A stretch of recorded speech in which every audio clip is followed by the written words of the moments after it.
New कैथेल मानबीदा SSC की रिक्रूटमेंट रैली फिजिकल टेस्ट की दमकता चटखिबदगी थीबा खंगदना लाखिबा ओइनाम थोइथोइ सिंह अपोकपा ओयाई मसिंग लेफम लेसांगथेम अवांग लेकाई अमदी थोकचोम थोइथोइबा सिंह अपोकपा इबोतोंबी लेफम खेकमन वांग मताबा मनिंग लेकाई थौबालना चीफ मिनिस्टर नोंथोंबन बिरेन की मफमदा मखोइगी थवाइबु कुकीनी हाइना थाजबा खुलाई पाइबा सिंगी मखुतगी कनबीनबा अपील तौरपगी वीडियो अमा सोशल मीडिया दा वायरल ओइरकली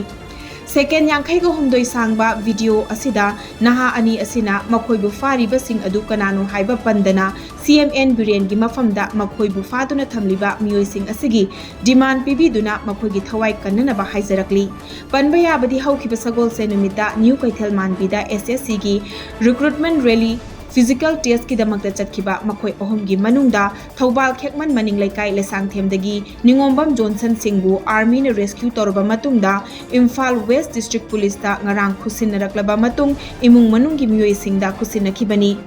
जॉनसन बु फारिबा मियोइ सिंग असि कुकीजो ग्रुप ओइरमगनी हाइना थाजनरी मखोइना जॉनसन बु कांगपोकपी डिस्ट्रिक्ट ता थादोकलंबनी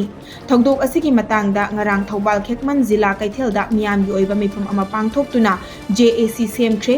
JAC असिना थौबाल डिस्ट्रिक्ट की डेप्यूटी कमिश्नर दा अथुबा मतमदा थीबा खंगदना लरिबा मियोइ अनि असिबु रेस्क्यू तौननबा मेमोरेंडम पिसिनख्रे इतै मसा मोइना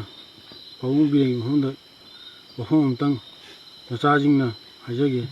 पहुं बिरेना इबानीबु असेंग नचा मनि खम्बिबो ओइ तारगदी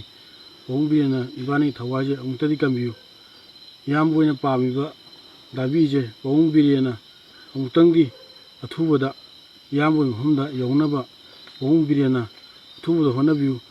अदुगा इबानीबुजु अमुतंगी पहुं बिरेना मते मसा मोइना अखोइबु नचा मनि खलगा अमुतंग कम्बियु थवाई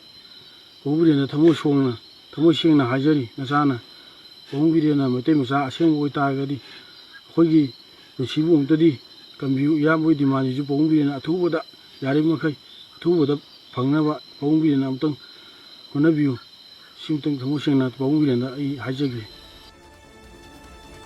टेक्नोपल डिस्ट्रिक्ट की मनुंग चन्ना लैबा लाइचिंग माइपौ विलेज ता सब डिविजनल वेटनरी हॉस्पिटल मोरेना सिंधुना वर्ल्ड रेबिस डे की थौरम ngarang पांगथोखरे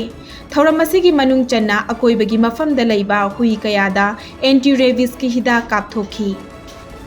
प्रधानमंत्री जन आरोग्य योजना PMJAY ना चही तरुक फारकपगी थौरमगा मरी लेनना इंडिया पुंबदा पांगथोकलिबा आयुष्मान पखवादा मणिपुर दसु तोंगान तोंगान मफमदा पांगथोकली कैंपेन असिगी सरुक अमा ओइना ngarang डिस्ट्रिक्ट इंप्लीमेंटेशन यूनिट टेक्नोपलना आयुष्मान पखवादा रैली चतुना मियामदा पाउजेल पीख्रे।